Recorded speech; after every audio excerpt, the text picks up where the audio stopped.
मतदान करने के लिए चंडीगढ़ से यहाँ आया हूँ।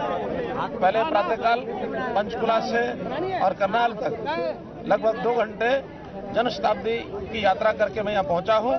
उसके बाद रेलवे स्टेशन से मेरा जो कार्यालय है वहाँ तक मैं अपना साइकिल नहीं ई रिक्शा से मैं आया हूँ। मेरे सिक्योरिटी के सब लोग भी ई रिक्शा में ही थे और अपने कार्यालय से पोलिंग बूथ नंबर 174 तक मैं साइकिल से यहाँ आया हूँ।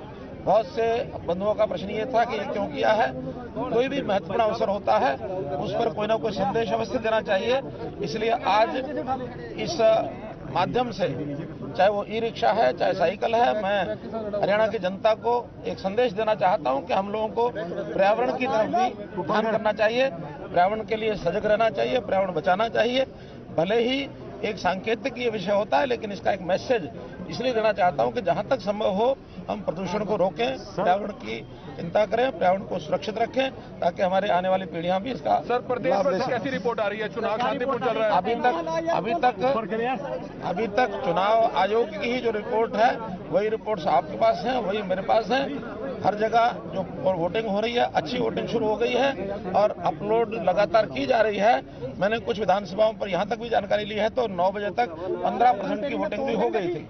एवरेज लगभग 8, साढ़े 8, 9% के आसपास अभी चल रही है, लेकिन हर आधे घंटे बाद ये अपडेट हो रही है। चुनाव आयोग के जो आंकड़े हैं वही सही आंकड़े हैं, इसके अलावा बाकी आंकड़े सही नहीं होते।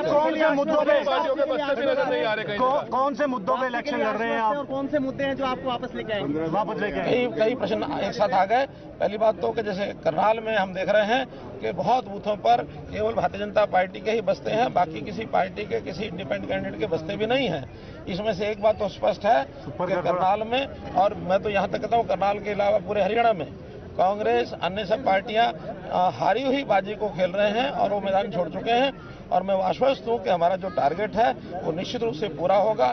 3/4 मेजोरिटी भी हम ले सकते हैं और सायंकाल तक जिस प्रकार से इंडिकेशन आएंगे वो आप सबको भी मिलेंगे और निश्चित रूप से मतदान भी जाएंगी या मैंने कहा है कि अपना टारगेट हम पूरा करेंगे। और मतदान भी मैं मानता हूं कि जो पिछली बार लोकसभा के चुनाव में हरियाणा का 76% रहा था मतदान, हाँ, उसके आसपास या उससे ऊपर पहुंच सकता है, क्योंकि एक जागरूकता है, उत्साह है और इस जागरूकता उत्साह के नाते से लोग मतदान कर रहे हैं। फिर भी मैं अपील करूंगा हरियाणा की जनता से कि मतदान करने के लिए पोलिंग बूथ तक अवश्य जाएं। अपना जो दायित्व है, अपनी ड्यूटी है, ये हमारी फंडामेंटल ड्यूटी कहें, ये हमारी संवैधानिक ड्यूटी कहें, सोशल, पॉलिटिकल, मॉरल, हर प्रकार की हमारी ड्यूटी है। वोट किसको करना है ये हमारा अधिकार है। अपने अधिकार का भी उपयोग करें, ड्यूटी और अधिकार दोनों को करके अधिक से अधिक संख्या में मतदान करें। जहाँ तक मुद्दों की बात है, मुद्दे हमारे बिल्कुल हमने स्पष्ट कर दिए थे। चाहे हमारी जन आशीर्वाद यात्रा थी, चाहे चुनाव प्रचार अभियान है, उस सब में उसमें प्रदेश के भी महत्वपूर्ण विषय सारे आए हैं, राष्ट्रीय मुद्दे भी आए हैं। और ये जो कांग्रेस हमेशा बार बार ये कहती है कि इनको केवल प्रदेश के मुद्दों पर बोलना चाहिए, राष्ट्रीय मुद्दों पर नहीं बोलना चाहिए, इसका मतलब ये है कि राष्ट्रीय मुद्दों पर उनका क्लियर कट कोई नीति, स्पष्ट नीति नहीं है जिसमें से घबराते हैं। चाहे वो 370 होगी, चाहे वो 35B के हटाने की बात है, चाहे किसी प्रकार के जो विषय 370 की बात और इससे पहले पुलवामा, बालाकोट, ये सब विषयों पर उन्होंने इस प्रकार से उलझाया है चीज़ों को, जिसके कारण से वो अपने आप कटघरे में खड़े हो गए हैं। हमारा मत यह है कि चाहे राष्ट्रीय मुद्दे हों, चाहे प्रदेश के मुद्दे हों, हम तो यहाँ तक प्रदेश सरकार के नाते हमारा जो दायित्व है, स्थानीय निकाय के मुद्दे, पंचायती राज के मुद्दे, इन मुद्दों पर भी हम चर्चा करते हैं।